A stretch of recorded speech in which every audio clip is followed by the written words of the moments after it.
సంవత్సరాల తరబడి ఎన్ని మందులు వాడినా మీ మోకాల నొప్పులు తగ్గట్లేదా? ప్రాణ పెయిన్ క్లినిక్ లో అత్యాధునిక చికిత్స. Welcome to Suman TV. ప్రస్తుతం మనతో ఉన్నారు బ్యాంకింగ్ రంగ నిపుణులు రామ్మోహన్ నమిలే గారు. మా సార్ని అడిగి post office senior citizen saving scheme గురించి డీటెయిల్స్ తెలుసుకుందాం. నమస్తే సార్. నమస్తే అమ్మా. సార్, సీనియర్ సిటిజన్స్ ఈ పోస్ట్ ఆఫీస్లో మనం గతంలో ఒక వీడియో మాట్లాడుకున్నాం, మహిళల గురించి పోస్ట్ ఆఫీస్ ఎలాంటి స్కీమ్స్ ఉంటాయని.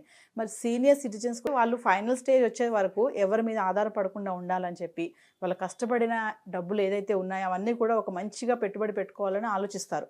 సో అలాంటి వాళ్ళ కోసం పోస్ట్ ఆఫీస్లో ఉన్నటువంటి సీనియర్ సిటిజన్ సేవింగ్ స్కీమ్ ఎలా ఉపయోగపడుతుంది, దాని ఇంట్రెస్ట్ రేట్స్ ఎలా ఉంటాయి, దాని బెనిఫిట్స్ ఎలా ఉంటాయి, ఎలా విత్డ్రా చేసుకోవచ్చు, ఎంత అమౌంట్ పెట్టాలి, ఇవన్నీ కూడా డీటెయిల్గా సార్.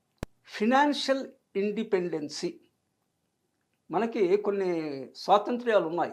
వాక్ స్వాతంత్ర్యం, రచనా స్వాతంత్ర్యము, ఇవన్నీ ఉన్నాయి. అవి లేకపోతే దానికోసం అని హ్యూమన్ రైట్స్ ప్రొటెస్ట్ చేస్తుంటారు కూడా. వాక్ స్వాతంత్ర్యం పోయింది, emergency, all those things are there. కానీ ఆర్థిక స్వాతంత్ర్యం మనకు ఉందా అంటే అది వేరే వాళ్ళు ఇచ్చేది కాదు, మనకి మనం కల్పించుకోవాలి. This is one thing. Senior citizen మనది నేషనల్ లాంగ్వేజ్ హిందీ కనుక చాలా హిందీలో మన గవర్నమెంట్ పదాలు కూడా హిందీలో ఉంటాయి. వరిష్ఠ నాగరిక్ 60 ఏళ్ళు దాటితే, 80 ఏళ్ళు దాటితే వెరీ సీనియర్ సిటిజన్, అతి వరిష్ఠ నాగరిక్.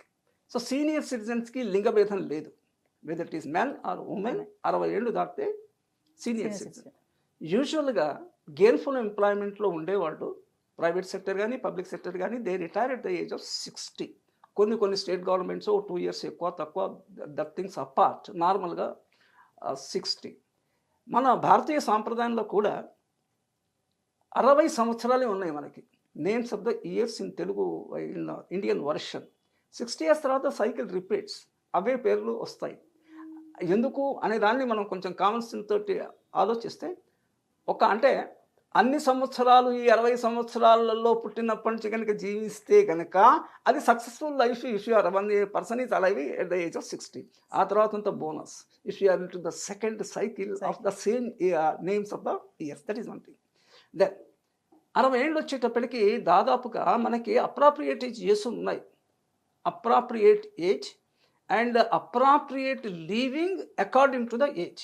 మనకి ఏ టైంలో 40 ఏళ్ళకి పెళ్లి చేసుకోరు ఎవరు, కొంతమంది చేసుకుంటారు, బుద్ధహీనులు, అది వేరే సంగతి. కానీ చదువు 40 ఏళ్ళకు స్కూల్కు కాలేజీకి ఎవడు పోడు. 25 ఏళ్లలో మీకు యూనివర్సిటీ ఎడ్యుకేషన్తో 25, 26 PhD టాప్ మోస్ట్ ఎడ్యుకేషన్ కూడా అయిపోవాలి. మ్యారేజ్ కూడా ఆల్మోస్ట్ అదే ఏజ్, 26, 27. కొంచెం అటు ఇటు లేట్ అయినా కూడా ద డేంజర్ మార్క్ అంటాం చూడండి. మనం నీళ్లు కనుక ఆ మార్క్ దాటితే నీళ్లు వదిలేస్తాం, కట్ట తెగిపోకుండా. 30 years మనం డేంజర్ మార్క్ కింద పెట్టుకోవచ్చు. అది దాటితే I may be using a little harsh words, అది బుద్ధిహీనత, తెలివితక్కుతనం, అది పక్కన పెట్టేస్తే 60 ఏళ్ళు దాటిన తర్వాత మీ పిల్లలు సెటిల్ అవుతారు. మీరు టైంకి ఉద్యోగము, టైంకి చదువు, టైంకు వివాహం అయితే కనుక మీ పిల్లలు సెటిల్ అవుతారు. That is one thing.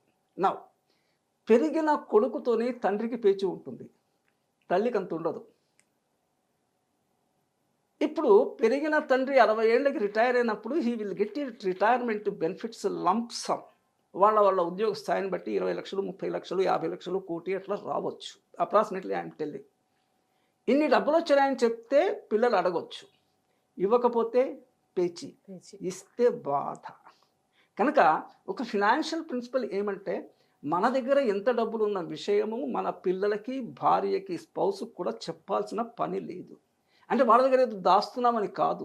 We are not revealing. There is a difference between hiding and not revealing. I'm just saying do not reveal in their interest, in your interest also. వాళ్ళ ఇంట్రెస్ట్ ఏంటి, ఉన్నాయని చెప్తే అడుగుతారు, ఇవ్వకపోతే వాళ్ళ కోపము, ఇస్తే నీకు ఇది.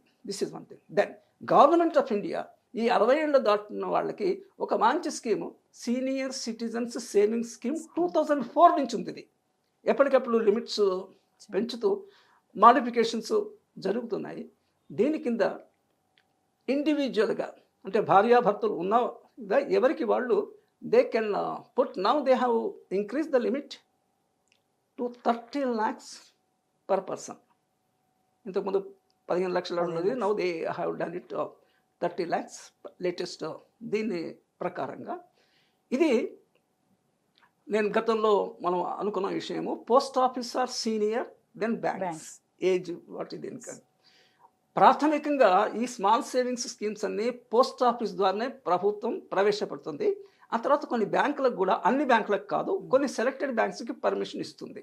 సో ఈ సీనియర్ సేవింగ్స్ స్కీమ్స్ పోస్ట్ ఆఫీసులో available and then certain selected బ్యాంక్స్లో కూడా it is available. This is one thing for the knowledge of the viewers. So గరిష్టంగా 30 lakhs per head and the interest is around 8.2% payable quarterly. జనరల్గా ఏ interest అయినా కూడా జీతాలు నెలకోసారి వస్తాయి, కానీ బ్యాంకులో కానీ పోస్ట్ ఆఫీసులో కానీ interest normally it is given in quarterly. Discounted ఫామ్లో ఎవ్రీ మంత్ తీసుకోవచ్చు, that's a different question, but normally it this one. So 8.2% చొప్పున మీరు క్యాల్కులేట్ చేసుకోవచ్చు. సింపుల్ అర్థమెటిక్లో 8.2% పర్ యానం. దాని చొప్పున every 3 months normally they credit to your SB account, attached SB account. Post ఆఫీస్లో SB account ఉంటే okay, లేదా వేరే బ్యాంకులోకి పంపించమన్న స్టాండింగ్ ఇన్స్ట్రక్షన్స్ అంటాము, that they will do. And this is a good scheme. దీంట్లో పెట్టుబడి వెళ్ళే వాళ్ళకి సెక్షన్ 80C కింద, అంటే ఎగ్జంప్షన్స్, ఇన్కమ్ ట్యాక్స్ పర్పస్ కోసం ఎగ్జంప్షన్ 80Cలో 1.5 lakhs ఉంది. ఇతర పెట్టుబడులతో కలిపి ఇది కూడా తీసుకోవచ్చు మీరు. దీంట్లో 50,000 పెట్టారు, యూ కెన్ టేక్, ఆర్ ఎంతో పెట్టారు తీసుకోవచ్చు. 1.5లో అంటే మీరు 10 లక్షలు పెట్టినా కూడా గరిష్టంగా 1.5. So there is a tax exemption, there is a government of India assurance. అంటే సెక్యూరిటీ ఉంది మీ ఫండ్స్కి. రీజనబుల్లీ 8.2% అనేది బ్యాంక్ డిపాజిట్లో అంత ఉండదు, అంతకన్నా తక్కువే ఉంటుంది, 6, 7 something it will be oscillating. This is the thing. ఇది కూడా 8.2% ఇది revise every quarterly. That apart, అంటే ఒకసారి సెట్ అయింది it will continue like that, almost అదే ఆర్డర్లో ఉంటుంది. So it's a very welcome investment for any senior person. వాళ్ళకి ఆర్థిక స్వాతంత్ర్యం దే ఫీల్ అమ్మా. సార్, కమింగ్ టు విఆర్ఎస్, ఇప్పుడు వాలంటీర్ రిటైర్మెంట్ స్కీమ్ తీసుకున్న వాళ్ళకి ఏమన్నా యూజెస్ ఉన్నాయి సార్ దీంట్లో? అంటే ఒకటేమా, ఇది ఏజ్ లింక్డ్. ఓకే, మీరు విఆర్ఎస్ తీసుకున్నా కూడా 60 ఏళ్ళు దాటాలి. ఓకే, నేను విఆర్ఎస్ 55 తీసుకుంటే దీని పేరే సీనియర్ సిటిజన్స్ కాబట్టి యూ మే నాట్ ఎలిజిబుల్.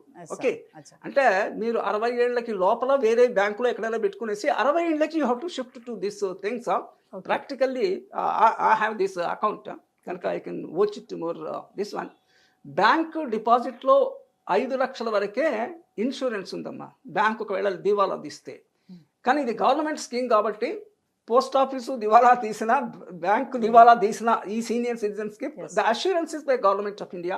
మనకు అంతకన్నా కావాల్సింది ఏముంది, పైగా ఓల్డ్ ఏజ్లో ఎక్కువ భద్రత. Thank you sir. Thank you.